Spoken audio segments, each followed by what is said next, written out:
200 కోట్ల లోపు కాదు, 200 కోట్ల పైనే మీరు చేసిన అవినీతి నిరూపణ చేయడానికి మేము సిద్ధంగా ఉన్నాం. నిరూపణ చేయడానికి సిద్ధంగా ఉన్నాం. రండి.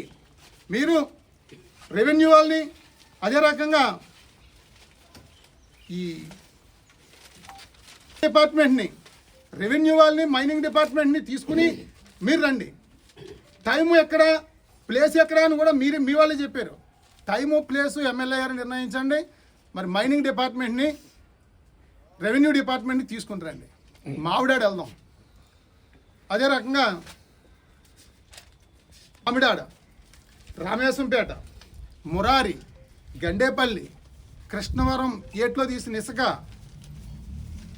మరి అదే రకంగా టోల్ గేట్కి తగలకుండా పోలవరం కాలువ గట్టు నుంచి వందలాది లారీలు, అవి నాయకంపల్లి, ఎన్టీ రాజాపురం, రంపయ్యరంపాలెం, సూదికొండ, పీర్లంకపల్లి, బావాజీపేట మధ్యలో పెద్దకొండ, అక్కడ కాలువగట్టు, మైనింగ్ డిపార్ట్మెంటు, రెవెన్యూ డిపార్ట్మెంట్తో మీరు ఎప్పుడు వచ్చినా సరే నేను సిద్ధం.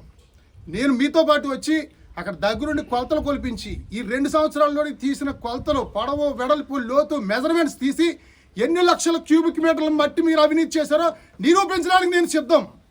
నేను ముందే చెప్తా ఉన్నాను, నేను సిద్ధం.